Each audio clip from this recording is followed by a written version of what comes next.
Legend of Peter Caviston, Fishmonger. He told me a few times about the day he wheeled his wheelbarrow out onto the centre spot, the halfway line at Lansdowne Road on International Day. He's a cross between Molly Malone and Leopold Bloom, half fishmonger, half daydreamer. Drazen, please, the fishmonger's heir. Peter Caviston is a legend in his own cocktail. I didn't write any of this, He's the bone on his soul, off the bone. He's the roe of his own sturgeon. He's the smoke in his own seasoned salmon. Peter Caviston is modest to a fault. He's the very fault in his own modesty. If he was a fish, I wouldn't eat him or sell him. I think I'd just freeze him in time, in his own town.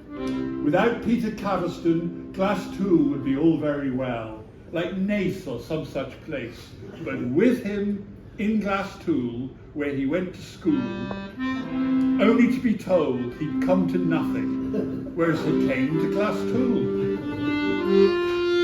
Place, as all poets will tell you, is important. But Glasthule would not be important without Peter Caviston. Yeah. Peter goes on about James Joyce at least once a year, but I ask you, what did James Joyce ever do for Glasthule? What did Christmas ever do for the Middle East? What did Easter do for eggs? Not a lot, if I'm to think honestly. Joyce paid the milkmaiden from the cowshed the twopence a week supply. He might have walked through the village to get to the tower and to retreat 3 days later, whereas Peter Caviston built this place. He put it on the map, as they say, caused more potatoes to be peeled and persecuted with mayonnaise than anyone else in Ireland, chopped more chicken and mushed it with corn than Colonel Saunders, stewed more lasagna for the old folks and the infirm of Glasthule than Sergio Berlusconi, who, like Peter Caviston, was never afraid to tell a good story. Peter chopped the heads off more fish than, I better move on, because this could end bad.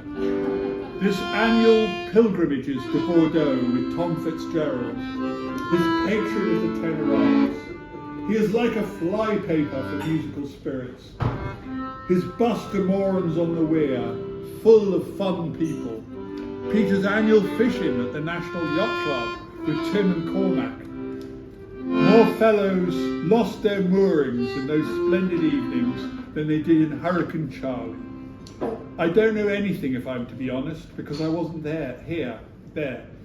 He built his empire through his strawberries, baked his bread, pursed his cheese, boxed his curiosities, stewed his soups, and worked off an occasionally orbiting experience. Low in forensic detail, big in impressions.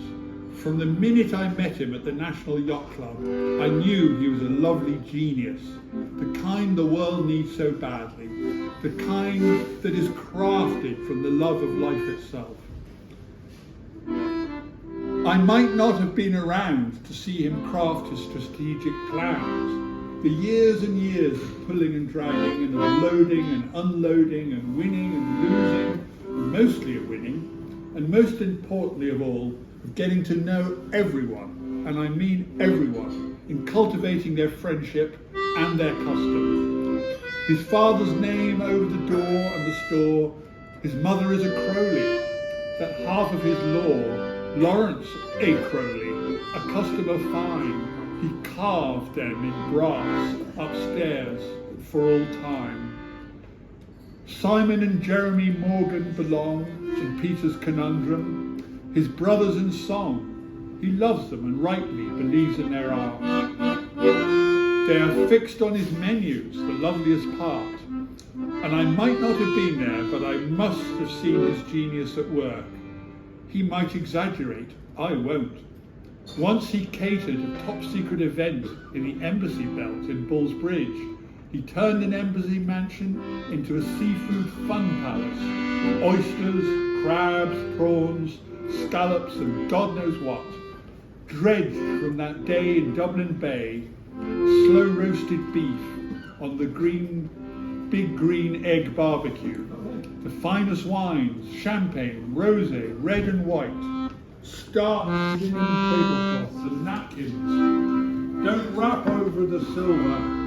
Face them on top. The umbrella and the tall stools at the garden, the elegant dining room side. He pulled and dragged everything, tables, chairs, boxes, bags. He hired lovely people to cook and to serve, and guests swam in his culinary genius, soared on the waves of great company, the sublime delicacies, and gallons of Peter's finest hooch. I had to tidy up, but it was my absolute pleasure. The battle won, the war settled. Besides, I'm a dishwasher by trade. It's Bloomsday again, its bunting is up. The disciples are gathering, the Bordeaux to sup.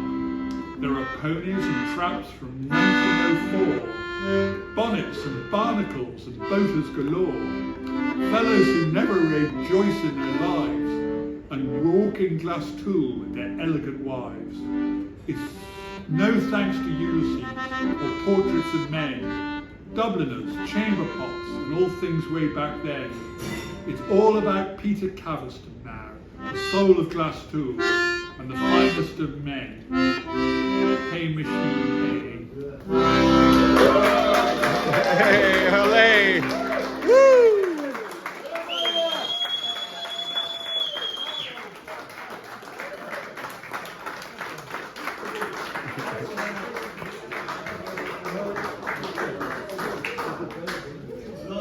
Well done. I paid a lot to write that down. Took me half an hour. Thanks.